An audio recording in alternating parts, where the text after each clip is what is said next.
ٹھیک ہے کہ میرے خیال میں ہمارا ایک آئین ایک منفرد آئین ہے جہاں پہ اس قسم کی ایک کوئی پروویژن ہے، کیونکہ دنیا جہان میں آپ جانتی ہیں کہ سیاستدان جو ہیں ان کو کوئی بھی نہیں کہہ سکتا کہ وہ صادق اور امین ہے، کیونکہ سیاست میں تو آپ کو جھوٹ بولنا ہی ہوتا ہے، تو یہ تو کوئی کہنا کہ بھئی صادق امین سیاستدان ممبر کا اسمبلی کا ممبر بنے گا، یہ تو امپاسبل ہے۔ باشرط یہ ہمارے آئین میں موجود ہے اور یہ فیصلہ ہوا ہے، لیکن کہیں اور نظیر نہیں ملے گی آپ کو۔ اچھا سر، یہ بتائیے گا کہ اس میں سپریم کورٹ 62(1)(f) کی تشریح بھی کر چکی اور آئین میں ٹھیک ہے اس کی مدت نہیں دی گئی، لیکن سپریم کورٹ نے جب اس کی تشریح کر دی اس کے بعد کیا اس میں مزید تشریح کروانا اس کا مقصد آپ کو نظر آتا ہے، یا اس کا مقصد یہ ہے کہ یہ کوئی زیادتی ہے کہ کسی شخص کو تاحیات اس حق سے محروم کر دینا، کیونکہ عدالت تو بڑا واضح کہہ چکی ہے کہ صادق اور امین اگر کوئی شخص نہیں ہے اور آئین میں بھی اگر اس کا ٹائم نہیں دیا گیا تو وہ پھر وہ تاحیات نااہلی ہے۔ دیکھیے یہاں پہ ایشو یہ ہے کہ آپ یہ نہیں کہہ سکتے کہ ایک شخص 1 سال تک صادق اور امین ہے، 1 سال کے بعد نہیں ہوگا، یا 1 سال کے بعد ہو جائے گا۔ یہ تو آپ نہیں کہہ سکتے نا کہ 5 سال کے بعد وہ صادق امین ہو جائے گا، یہ تو نہیں۔ صادق امین اگر ہے یا نہیں ہے، اور دیٹ یہ چیز ہے۔ تو اگر کورٹ نے یہ ڈکلیئر کر دیا کہ ایک آدمی صادق اور امین نہیں ہے تو وہ ایک قسم کا تاحیات ہو گیا۔ لیکن ایک چیز آدمی کو یاد رکھنی چاہیے، چونکہ ہمارا ایک مسلمان ملک ہے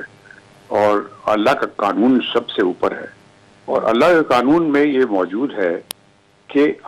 آپ توبہ کر سکتے ہیں اگر آپ نے بہت بے انتہا گناہ کیے ہوں، لیکن اگر آپ سنسیئرلی توبہ کر دیتے ہیں تو اللہ نے آپ کو معاف کر دیتا ہے۔ یہ تو ہمارے آئین میں ہے اور ہمارے قانون اسلامی قانون میں ہے۔ تو اگر فرض کیا کہ کسی کے خلاف یہ ایک فیصلہ ہو گیا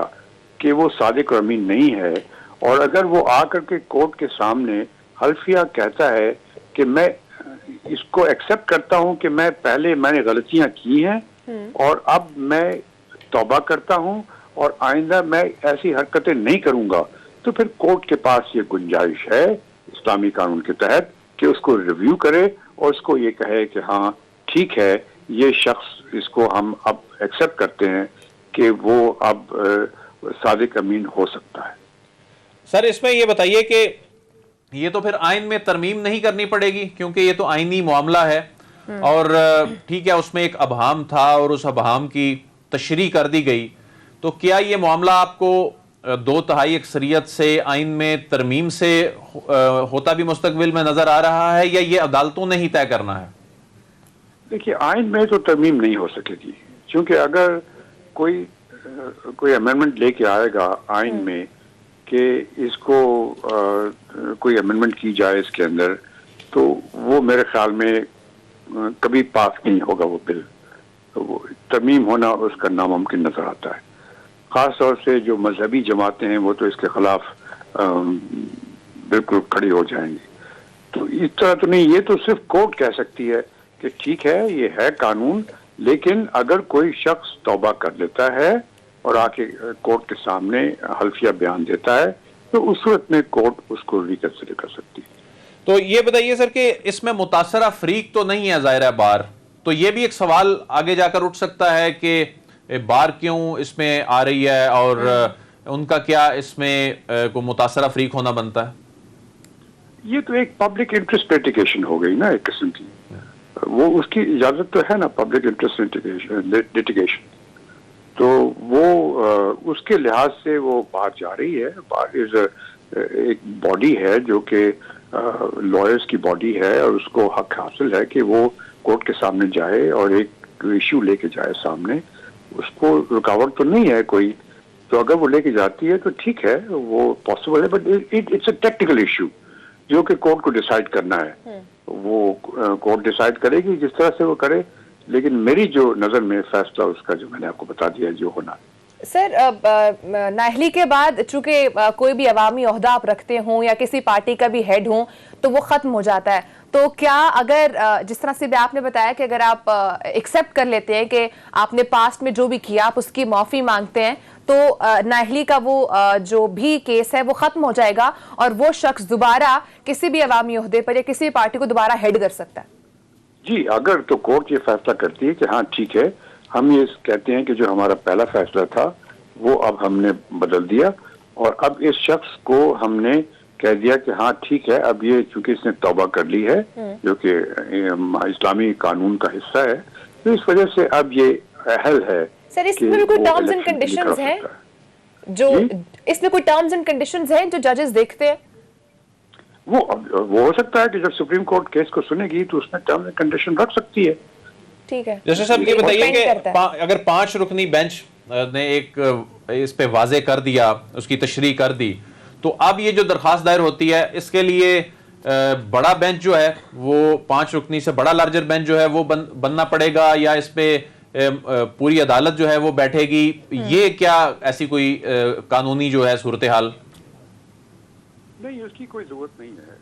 کوئی بینچ سپریم کورٹ کی بینچ فیصلہ کر سکتی ہے. لارجر بینچ اور شارٹر بینچ کی بات نہیں ہے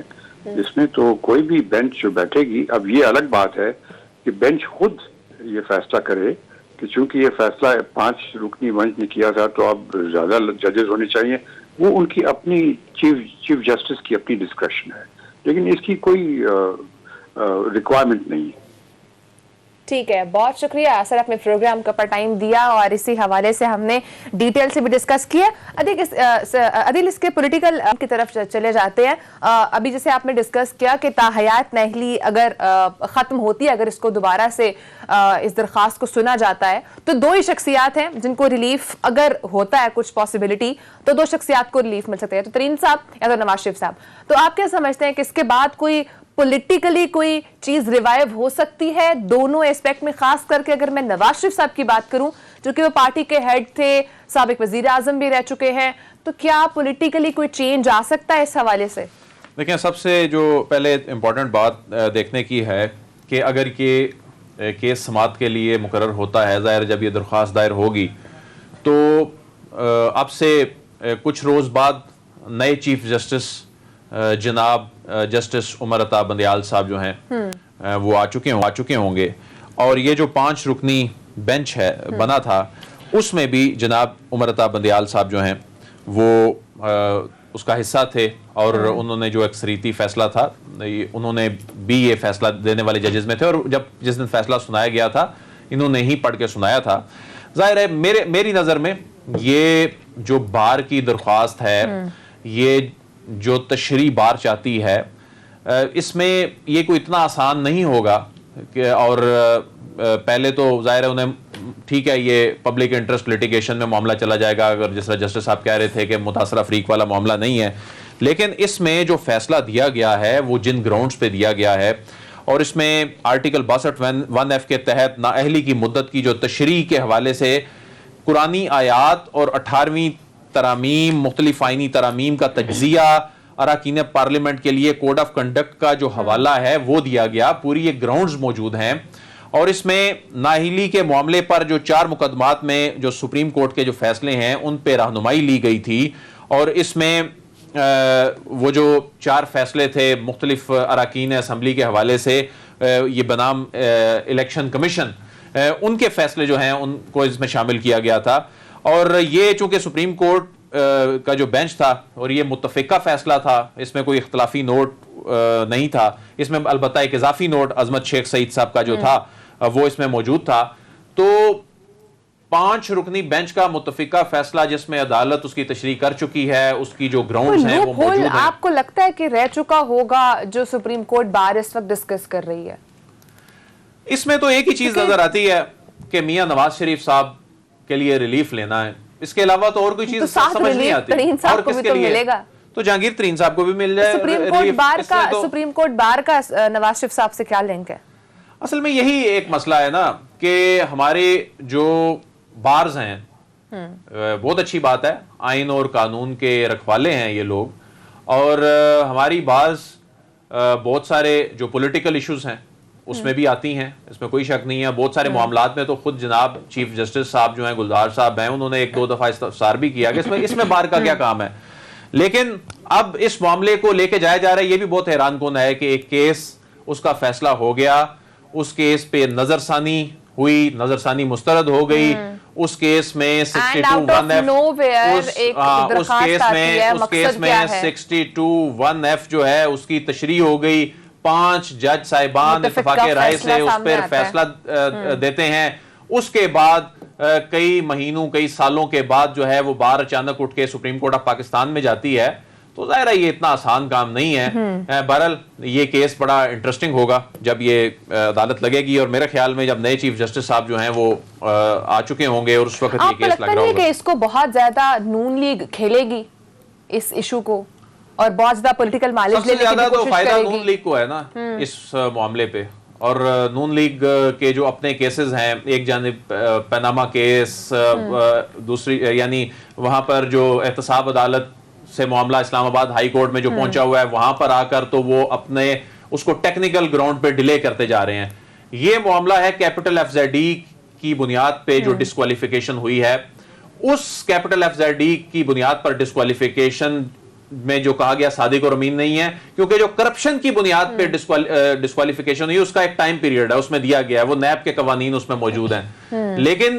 یہ قرار دینا کہ انہوں نے, کہ کیونکہ ویزا ایکسٹینشن نہیں مل رہی تو کیا پتہ تھوڑے سے گراؤنڈز بنا رہے ہوں. نہیں, ویزا ایکسٹینشن تو الٹیمیٹلی وہاں پر کتنا, انلیس کے کوئی پولیٹیکل اسائلم وہاں پر میاں صاحب نہ لے لیں, باقی کتنا وہاں پر ویزا اپنا ایکسٹینڈ کرا سکیں گے. الٹیمیٹلی ان کو آنا تو ہے واپس, اور انہیں پتا بھی ہے, اور اس کے لیے وہ گراؤنڈ بھی بنانے کی کوشش کی جاتی رہی.